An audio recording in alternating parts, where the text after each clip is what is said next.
శ్రీకాకుళం జిల్లా చల్లవానిపేటలో వైఎస్ విజయమ్మ ఎన్నికల ప్రచారంలో ప్రసంగిస్తున్నారు. లైవ్ చూద్దాం. రాజశేఖర రెడ్డి గారికి చాలా చాలా అభిమానం. ఎందుకంటే ఇది వెనుకబడిన ప్రాంతం.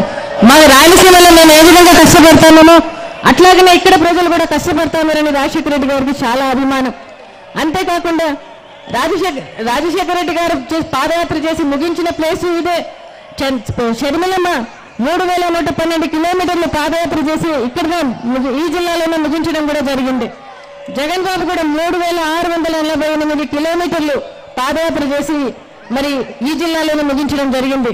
అది ఒక చారిత్రాత్మక పాదయాత్రలు. మా కుటుంబంలో ఒక కుటుంబంలో ముగ్గురుంటే 2 బిడ్డలు ఒక తండ్రి, ముగ్గురుంటే ముగ్గురు కూడా పాదయాత్ర చేయడం నిజంగా చాలా గర్వకారణం.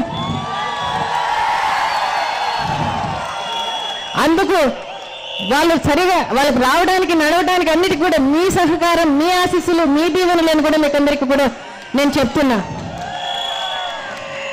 అందుకనే రాజశేఖర రెడ్డి గారు శ్రీకాకుళంకు మరి సీఎం అయితేనే ఆయన ఇక్కడ సరైన హాస్పిటల్స్ లేదని చెప్పి హాస్పిటల్ ఇవ్వడం కానీ, అంబేద్కర్ యూనివర్సిటీ ఇవ్వటం కానీ, మరి అదేవిధంగా మెడికల్ కాలేజీ కానీ అన్ని కూడా రాష్ట్రానికి కావాల్సినవన్నీ ఇచ్చారు. అన్నిటికంటే ముఖ్యంగా మన రైతుల కోసం మరి ఆయన వంశధార ప్రాజెక్టు సంవత్సరం లోపలనే వంశధార ప్రాజెక్టు తీసుకోవడం జరిగింది.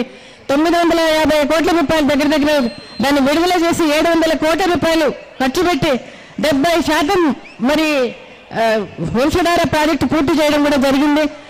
ఆ 30% ప్రాజెక్టు కూడా ఇంతకాలం 9 సంవత్సరాలు పూర్తయినా కూడా చేసుకోలేని స్థితిలో ఈరోజు మనం ఉన్నామని కూడా మనవి చేస్తా ఉన్నా. నేను రాజశేఖర రెడ్డి గారు ఉంటే అప్పుడే అయిపోయిందని కూడా మీకు మనవి చేస్తా ఉన్నా. అంతేకాకుండా మహేంద్ర తనయ్య ప్రాజెక్టు కూడా తీసుకోవడం జరిగింది రాజశేఖర రెడ్డి గారి టైంలో. అది కూడా ఇంతవరకు పూర్తి చేసుకున్న పాపాన పోలేదు.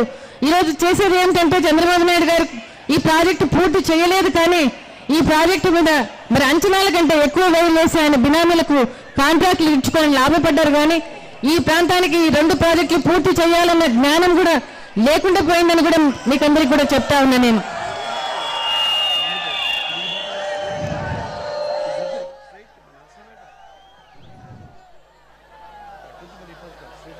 రాజశేఖర రెడ్డి గారికి ప్రతి ఎకరాకు సాగునీరు అందించాలని, ప్రతి కుటుంబానికి ప్రతి ఇంటికి మరి తాగునీరు అందించాలని ఆయన కళ.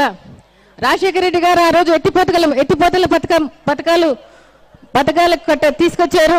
మరి కరకట్టల నిర్మాణాలు మొదలు పెట్టారు. మరి తాగునీటి పథకాలు కూడా ఆ రోజు మొదలు పెట్టారు. కాలువల ఆధునీకరణ చేశారు. అవన్నీ కూడా ఇప్పుడు పూర్తిగా నిర్మూలమైనట్టుగా మనం చూస్తా ఉన్నాం. ఇవాళ వంశధార ఎడమ కాలువపై 8 లిఫ్టులు పెట్టారు రాజశేఖర రెడ్డి గారు. ఇవాళ వీటి నిర్వహణ చాలా అధ్వానంగా ఉన్నట్టుగా ఉంది. నర్సన్నపేటకు నీళ్లు సమృద్ధిగా వచ్చి ఉండేటి ఆ లిఫ్ట్లు పనిచేస్తా ఉన్నింటే వచ్చిండునా?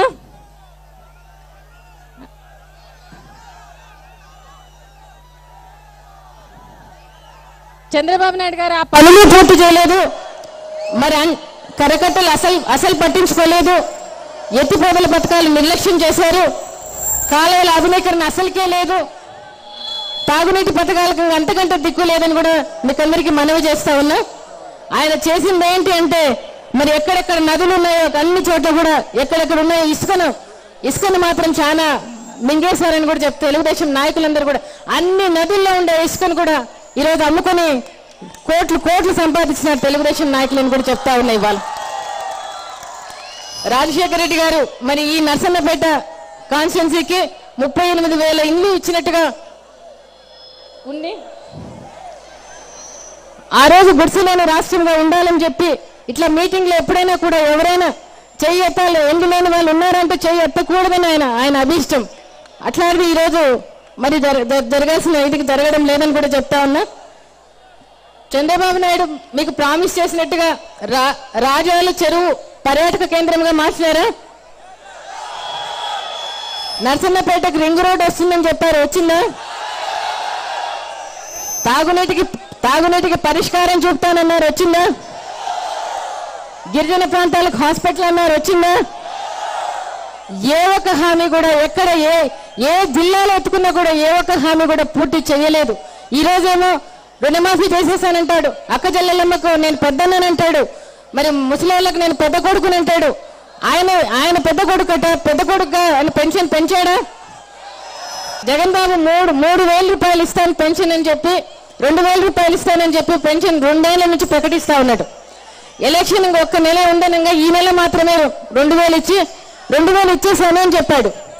జగన్ బాబు 3,000 దాకా పోతాను అంటే ఆయన కూడా ఇప్పుడు 3,000 దాకా నేను ఇస్తాను అంటా ఉన్నాడు. ఇవాళ